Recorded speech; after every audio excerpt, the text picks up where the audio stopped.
नमस्कार दर्शक बंधु आज रही देश विदेश राज्य 20 गुरुत्वपूर्ण खबर चलते खबर पर नजर पकाइबा। प्रथम खबर चांचल्य खबर पुरी श्रीमंदिर सुरक्षा व्यवस्था को नहीं पुणी थे बड़ धरण प्रश्नवाची सृष्टि होती।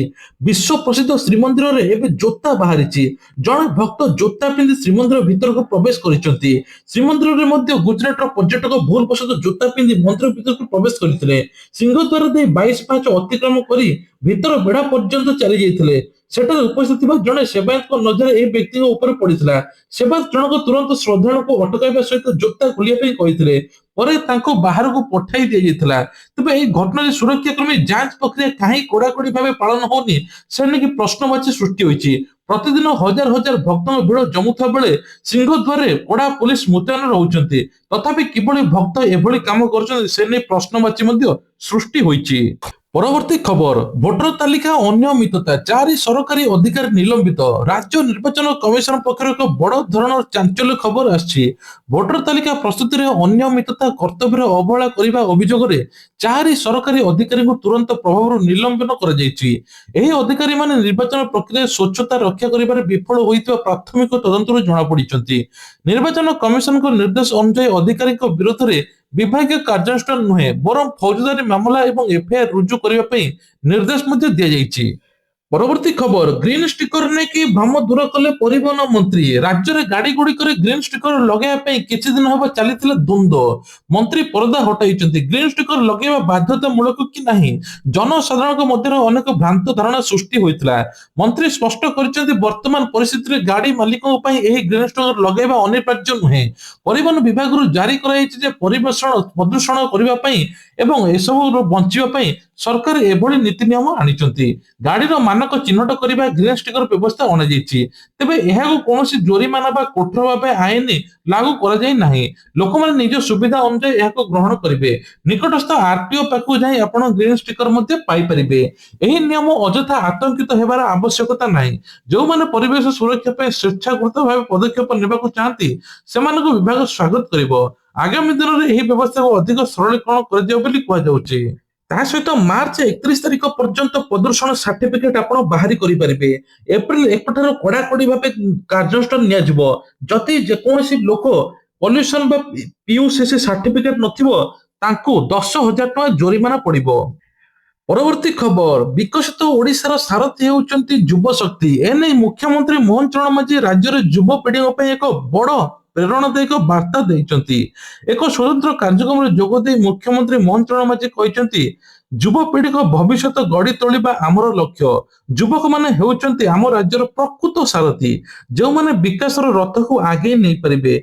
मुख्यमंत्री निज अभिभाषण में कहते युवपीढ़ी रोजगार क्षमा करने सरकार दक्षता एवं शिल्पायन उपर गुरुत्व देउचंती। केवल चाकरी नुहे बरं नुआ नुआ उद्योग प्रतिष्ठा करी अन्य मानक कर्म स्थापन करबा युवक मानक आह्वान देइचंती। एथिपाई सरकार आवश्यकता सहायता ऋण सुविधा जोगाई दे बोली कहिचंती जहा फल एथर कम सुधरे युवपीढ़ी को ऋण मिल पारिबो। सेपटे कहते केंद्र सरकार युवपीढ़ी को एथर युवक युवती को जदि प्रथम चाकरी पाइथिबे तांको 15,000 टका पर्यंत प्रोत्साहन राशि मिलिबो। लगातार जदि वर्ष पर्यंत चाकरी कले निश्चित मिलिबो। परवर्ती खबर होची नुआ रूप पाइब लोकसभा भवन भित्तिभूमि रे बड़ परिवर्तन। ओडिशा सरकार प्रमुख प्रशासनिक केंद्र लोकसभा भवन को नुआ अत्याधुनिक रूप देवा प्रक्रिया आरंभ होईची। विभागीय मंत्री सूचना अनुसार यह भवन भित्तिभूमि रे विकास सहित एठारे कार्यरत कर्मचारी आसुवा साधारण लोक सुविधा अनेक नूतन पदक्षेप नियाଯାଉଛି। यही नवीकरण कार्य सरकार बड़ अटकल प्रस्तुत करुचंती। योजना लोकसभा भवन परिसर को अधिक सुंदर करा सहित अत्याधुनिक वैषयिक ज्ञान कौशल कार्यालय गुड़िक संपूर्ण डिजिटालाइजेशन हेबो। अधिक स्थान रे व्यवस्था एपटे मुख्यमंत्री कहते एथर समस्त सरकारी कार्य ओडिया रे ही लेखा जिवो। ओडिया रे ही कथाबार्ता चाली चलन सबु किछि परवर्ती खबर होची नंदनकानन 120 कोटी टंकार व्यय अटकल हेबो कायाकल्प। ओडिशार प्रसिद्ध जैव उद्यान नंदनकानन एबे राज्य सरकार 120 कोटी टंका व्यय अटकल कर नव कलेबर हेबो। पर्यटक विश्व स्तरीय अनुभूति प्रदान कर वन्य जंतु संरक्षण व्यवस्था को अधिक सुदृढ़ कर सूचना मुताबक यही अर्थ नंदनकानन परिसर नुआ नुआ एवं एनक्लोजर एवं वन्य जंतु रहिबा स्थान निर्माण कर पर्यटकों ପାଇଁ ସଫାରି ସୁବିଧା ବ୍ୟାପକ ବ୍ୟବସ୍ଥା ହେବ। ଅତ୍ୟାଧୁନିକ ପ୍ରବେଶ ପଥ ପାର୍କିଂ ବ୍ୟବସ୍ଥା କରାଯିବ। ପିଲାମାନଙ୍କ ପାଇଁ ଶିକ୍ଷଣୀୟ ପାର୍କ ବୋଟିଂ କ୍ଲବର ଉନ୍ନତିକରଣ କରାଯିବ। ପରବର୍ତ୍ତୀ ଖବର ହଉଛି ଘନ କୁହୁଡିରେ ଥରୁଛି ଓଡିଶା, ଶୂନ ହେଲା ଦୃଶ୍ୟମାନ ଦୂରତା। ଆଜି ପ୍ରବଳ ଘନ କୁହୁଡି ଯୋଗୁଁ ଶୂନ ହେଲା ଦୃଶ୍ୟମାନତା। ରାଜଧାନୀରେ ପ୍ରବଳ ଶୀତ ପଡିଛି, ଆହୁରି 4 ଦିନ ମଧ୍ୟ ପ୍ରବଳ ଶୀତ ହେବ। ପାଣିପାଗ ବିଭାଗର ସୂଚନା ଅନୁସାରେ ସକାଳ ସମୟରେ କୁହୁଡିର ପ୍ରଭାବ ସବୁଠାରୁ ଅଧିକ ରହୁଛି। ରାଜରାସ୍ତାରେ ଗାଡି ଚଳାଇବା ବିପଦଜନକ ହୋଇପଡିଛି, ଯାହାଫଳରେ ଅନେକ ସ୍ଥାନରେ ଦୁର୍ଘଟଣା ଆଶଙ୍କା ମଧ୍ୟ ବୃଦ୍ଧି ପାଉଛି। କୁହୁଡି ଯୋଗୁଁ ରେଳ ଚଳାଚଳ ମଧ୍ୟ ବିଳମ୍ବିତ ହେଉଛି। ପ୍ରଶାସନ ପକ୍ଷରୁ ଗାଡି ଚାଳକଙ୍କୁ ସତର୍କତା ସହିତ ଲାଇଟ୍ ଚଳାଇବା ପାଇଁ ପରାମର୍ଶ ଦିଆଯାଇଛି। ଏହି ସ୍ଥିତିରେ ଆଗାମୀ କିଛି ଦିନ ପର୍ଯ୍ୟନ୍ତ ଜାରି ହୋଇପାରେ ବୋଲି ପୂର୍ବାନୁମାନ କରାଯାଇଛି। କୁହୁଡି ସାଙ୍ଗକୁ ଶୀତ ଲହରୀ ବୃଦ୍ଧି ପାଉଥିବା ବୟସ୍କ ଓ ଶିଶୁମାନଙ୍କ ସ୍ୱାସ୍ଥ୍ୟ ପ୍ରତି ଯତ୍ନବାନ ହେବା ଡାକ୍ତରମାନେ ପରାମର୍ଶ ଦେଇଛନ୍ତି। ସହରାଞ୍ଚଳରେ ଘନ କୁହୁଡି ଯୋଗୁଁ ସକାଳ ପର୍ଯ୍ୟଟନ ବ୍ୟାୟାମ କରୁଥିବା ଲୋକମାନେ ମଧ୍ୟ ଅସୁବିଧାର ସମ୍ମୁଖୀନ ହେଉଛନ୍ତି। ବିଶେଷ କରି ଯେଉଁମାନେ ଗାଡି ଚଳାଉଛନ୍ତି ଫଗ୍ ଲାଇଟ୍ ବ୍ୟବହାର କରନ୍ତୁ, ମ୍ୟୁଜିକ ସିଷ୍ଟମ ବନ୍ଦ କରନ୍ତୁ, ଗାଡି ଧୀରେ ସ୍ଥିର ଚଳାନ୍ତୁ। ପରବର୍ତ୍ତୀ ଖବର ହଉଛି ଏଆଇକୁ ନେଇକି ଇନଷ୍ଟାଗ୍ରାମ ସିଇଓଙ୍କ ବଡ ଖୁଲାସା। ଆର୍ଟିଫିସିଆଲ ଇଣ୍ଟେଲିଜେନ୍ସ ବା ଏଆଇ ବ୍ୟବହାର ବର୍ତ୍ତମାନ ଡିଜିଟାଲ ଦୁନିଆରେ ଏକ ନୂଆ ଟ୍ରେଣ୍ଡ ସୃଷ୍ଟି ହୋଇଛି। ଏହାକୁ ନେଇ ସୋସିଆଲ ମିଡିଆ ପ୍ଲାଟଫର୍ମରେ ଇନଷ୍ଟାଗ୍ରାମ ସିଇଓ ଗୁରୁତ୍ୱପୂର୍ଣ୍ଣ ସୂଚନା ପ୍ରଦାନ କରିଛନ୍ତି। ସେ କହିଛନ୍ତି ଏଆଇ ଦ୍ରୁତ ବିକାଶ ଯୋଗୁଁ ଇନଷ୍ଟାଗ୍ରାମରେ ଚ୍ୟାଲେଞ୍ଜ ଏବଂ ଟେନସନ ବଢିବାରେ ଲାଗିଛି, ଯାହା ପ୍ଲାଟଫର୍ମର ଭବିଷ୍ୟତ କାର୍ଯ୍ୟଧାରାକୁ ପ୍ରଭାବିତ କରିବ। ଇନଷ୍ଟାଗ୍ରାମଙ୍କ ମୁଖ୍ୟ ଅନୁଯାୟୀ ଏଆଇ ଦ୍ୱାରା ପ୍ରସ୍ତୁତ କଣ୍ଟେଣ୍ଟ ସାମଗ୍ରୀ ଦିନକୁ ଦିନ ବୃଦ୍ଧି ପାଉଛି। ଏହା ବ୍ୟବହାରକାରୀଙ୍କ ପାଇଁ ନୂତନ ଅନୁଭୂତି ଦେଉଥିଲେ ମଧ୍ୟ ସ୍ୱଚ୍ଛତା ଗୋପନୀୟତା ରକ୍ଷା କରିବା ଏକ ବଡ ସମସ୍ୟା ଠିଆ ହୋଇଛି। ବିଶେଷ କରି ମିଥ୍ୟା ସୂଚନା, ଡିପଫେକ୍ ଭିଡିଓ ଗୁଡିକ ରୋକିବା ପାଇଁ କମ୍ପାନୀର ଅଧିକ ପରିଶ୍ରମ କରିବାକୁ ପଡୁଛି। ତେବେ ଏଆଇ ସୁବିଧାକୁ ନେଇ ସକାରାତ୍ମକ ମତ ମଧ୍ୟ ରଖିଛନ୍ତି। ଇନଷ୍ଟାଗ୍ରାମ ନିଜର ଆଲଗୋରିଦମକୁ ଅଧିକ ଉନ୍ନତ କରିବା ପାଇଁ ଏଆଇ ସାହାଯ୍ୟ ମଧ୍ୟ ନେଉଛି ବୋଲି ସୂଚନା ମିଳୁଛି। ସେଇଭଳି ପରବର୍ତ୍ତୀ ଖବର ହଉଛି ଧନୁଯାତ୍ରାରେ ସରକାରଙ୍କର ବଡ ଘୋଷଣା, ମାର୍ଚ୍ଚ ସୁଦ୍ଧା ସମସ୍ତ କାର୍ଯ୍ୟ ଶେଷ। ବରଗଡ଼ରେ ବିଶ୍ୱ ପ୍ରସିଦ୍ଧ ଧନୁଯାତ୍ରା ଅବସରରେ ରାଜ୍ୟ ସରକାର ଅଞ୍ଚଳବାସୀଙ୍କ ପାଇଁ ଏକ ଖୁସି ଖବର ପ୍ରଦାନ କରିଛନ୍ତି। ମୁଖ୍ୟମନ୍ତ୍ରୀ ସମ୍ପୃକ୍ତ ବିଭାଗୀୟ ମନ୍ତ୍ରୀଙ୍କ ପକ୍ଷରୁ ଘୋଷଣା କରାଯାଇଛି ଯେ ଆସନ୍ତା ମାର୍ଚ୍ଚ ଶେଷ ସୁଦ୍ଧା ସମସ୍ତ ବିକାଶମୂଳକ କାର୍ଯ୍ୟ ସରକାରୀ ପ୍ରକଳ୍ପକୁ ସମ୍ପୂର୍ଣ୍ଣ କରାଯିବ। ଏହା ଫଳରେ ସାଧାରଣ ଲୋକ ଖୁବ୍ ଶୀଘ୍ର ସୁଫଳ ପାଇବେ। ବିଶେଷ କରି ଭିତ୍ତିଭୂମି, ରାସ୍ତାଘାଟ, ଜଳସେଚନ ସମ୍ପର୍କିତ ଯୋଜନା ଗୁଡିକ ପ୍ରାଧାନ୍ୟ ଦେଇଛି।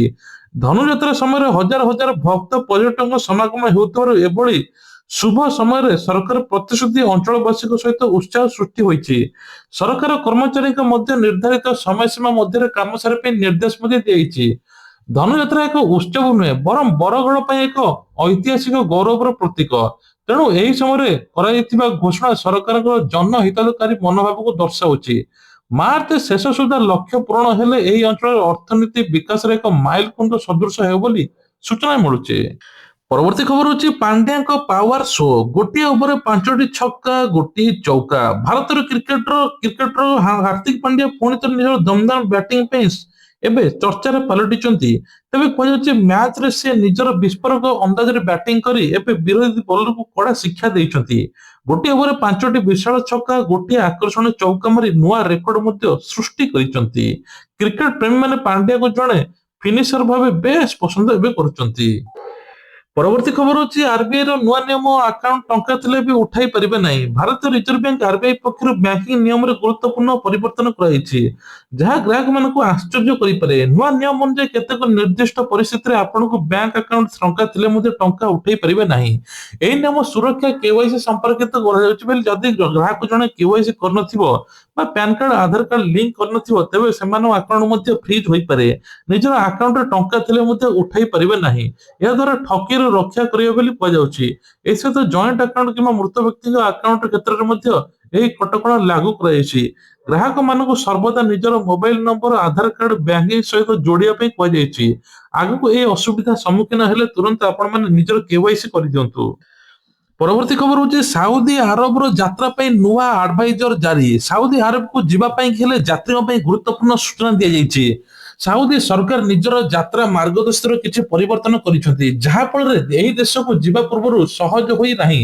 ବିଶେଷ କରି ଭିସା ପ୍ରକ୍ରିୟା, ସ୍ୱାସ୍ଥ୍ୟ ବୀମା, ସୁରକ୍ଷା ଯାଞ୍ଚକୁ କଡାକଡି ଭାବେ ପ୍ରଣୟନ କରାଯାଇଛି। ନିୟମ ଅନୁସାରେ ସମସ୍ତ ବିଦେଶୀ ଯାତ୍ରୀଙ୍କୁ ସାଉଦି ଆରବ ପହଞ୍ଚିବା ପରେ କିଛି ନିର୍ଦ୍ଦିଷ୍ଟ ମାନଦଣ୍ଡ ପୂରଣ କରିବାକୁ ହେବ। ଏଥିରେ କାର୍ଯ୍ୟ କରୁଥିବା ଶ୍ରମିକ, ପର୍ଯ୍ୟଟକଙ୍କ ପାଇଁ ପୃଥକ ପୃଥକ ନିୟମ ରହିଛି।